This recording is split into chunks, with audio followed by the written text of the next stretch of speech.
Hey guys, you guys seem to like the TOH on this false video, so I thought I'd make this one. And before you say, oh, you beat this 3 years ago, I recently beat it like a few more times because I was bored. So I have a pretty fresh opinion on this. And yeah, make sure to smash like and subscribe if you enjoy the content, it gives me motivation. And yeah, I mean, that's all I really have to say, let's go.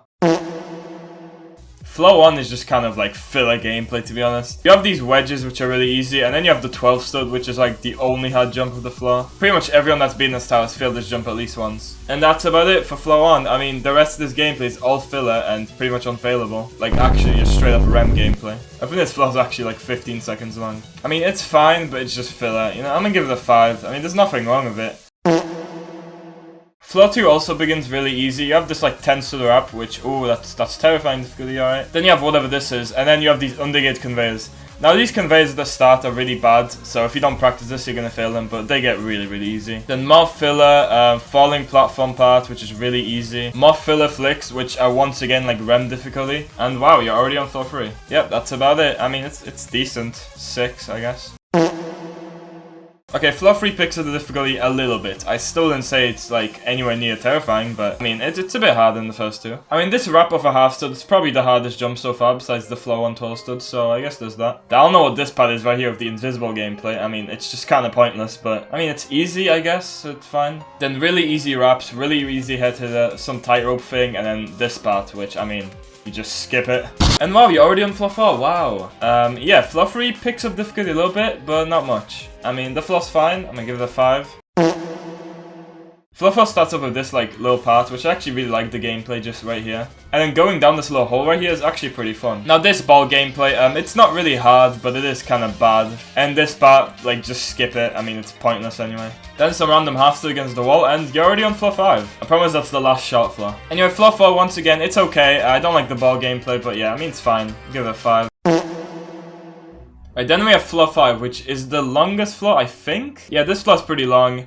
It's mostly kind of filler, to be honest. This wrap, I feel like a lot of people find hard, but I find really easy. This half stud part's complete filler, and but this part right here, this part's terrible. These like quarter studs long jumps, like, it's netted for a reason, okay? It's like kata gameplay pretty much. And it's also like really RNG, so yeah, this part's bad. Then you get this huge outside. Now the outside's pretty easy at first. You do some like extremely easy gameplay, to be honest. But then you get to this part. Now I would say this is the first major hard part of the tower. Like everything up until this point, like your average insane skill player, maybe even REM actually could get here. But this outside is pretty hard, specifically these walkarounds. 2 stud walkarounds on like a half stud, that's pretty difficult. Actually, I feel like it's just more RNG than anything, but yeah. After that, you're pretty much done with floor 5. You do have this one head hitter, which I used to find really difficult, but I mean, with a specific strat, it's pretty easy. Filler gameplay, and then you're on floor 6. So yeah, floor 5 is the hardest floor so far, but it's still insane difficulty, like at most. It would just be like a 5, but because of this quarter stud part, I'm gonna have to lower it to a 4.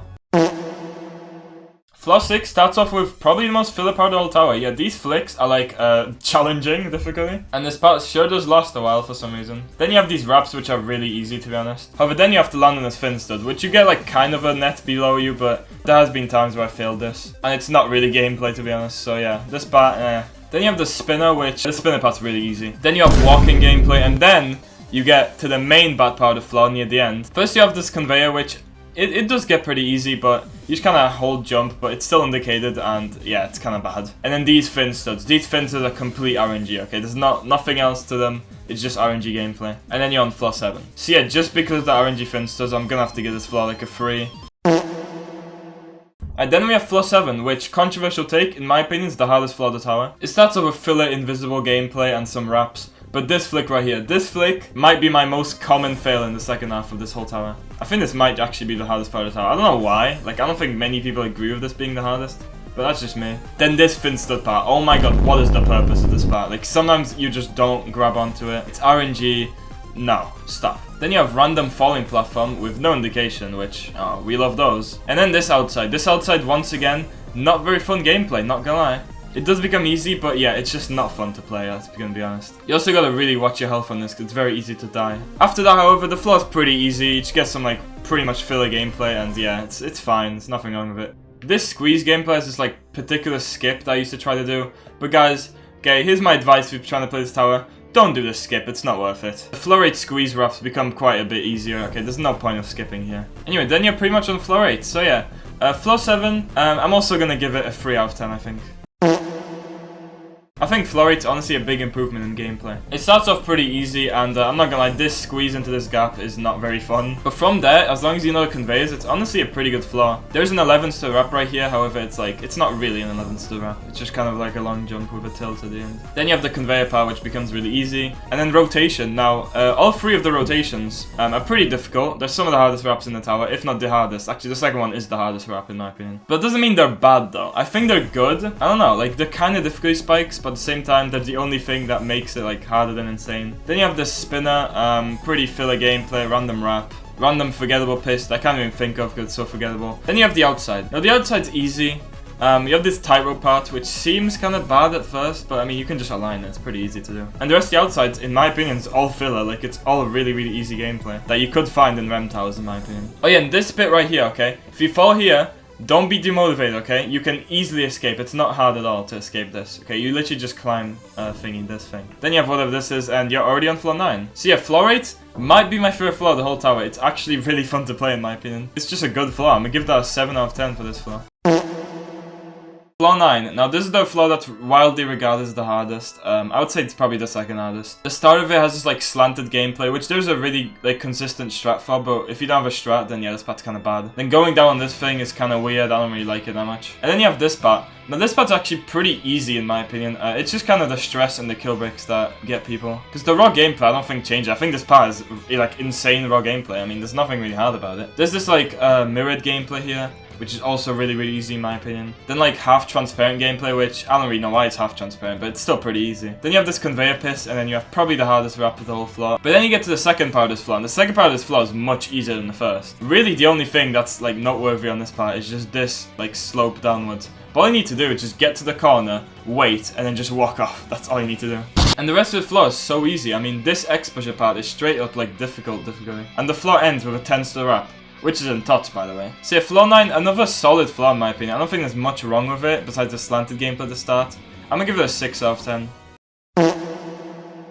Then we have floor 10. Now, floor 10 starts off with these pretty long jumps. I would recommend wall hop these. Then I have these wraps, which you can, you know, your HP gets quite shredded here, so you're definitely gonna have to heal, but they're not too bad. And then we have the worst part of the floor, okay? This thing's garbage, because sometimes you just won't go on it. Then you have this part, which, like, it's kind of intimidating, but I never failed it ever. Like, it's pretty easy in my opinion. Then we have quarter studs. Then you have this tightrope part, which I stupidly failed, I think, twice? Or maybe just once? I don't know. All I know is this is like the furthest I failed before I beat the tower. But yeah, all you need to do for these tightropes is just align. Like, there's nothing hard about them. I don't know why I've used to fail them. Then you have these two jumps, which are filler. This part sucks. Okay, this part. It's another, like, really hard net part, just like on floor 5. Then you have filler, killbreak gameplay, just kind of don't die in here, and that's it. Really easy wedge part right here. I mean, there's no way you can fail this part. Come on, no one's failed this part. If you fail this part, like, what are you doing? Like, how you get here and fail this part? And this wedge is also really easy, although it is kind of scary at the end. And after you've done that, you're on the final stretch, which is really easy, by the way. And by really easy, I mean intense difficulty, probably. I mean, it's just a few flicks of a truss. This part's really easy, then you go down and you do these walkarounds. And then this head hitter is pretty much the last jump of the tower, because you can't really fail anything past this unless you're bad. And then at the end, for some reason, they're throwing these stupid flicks, which are like really annoying and stupid. And after I have the final jump, which is like 8 studs long, I think. And yeah, that's it, you beat the tower. Overall, I think I'm gonna give floor 10 like a 5. It's kind of annoying, but some of it's fine, some of it's really bad. It kind of bounces out to just like mid. Anyway, that's the tower. So yeah, I was pretty positive about it, right? However, there's still one problem. This tower is not terrifying. So as a tower itself, I find it fun. It's like a 5.5 to a 6 out of 10 as a tower itself. As something you should beat, I mean, there's no point of beating it. You don't really get anything out of it. If you've beaten extremes before, especially like TOBK or AE, okay, you've already beaten towers harder than this, okay? This is not going to give you any skill. If you beat this at a terrifying, you haven't beaten a terrifying, in my opinion. And yeah, hopefully you enjoyed the video. Smash like, subscribe. See ya.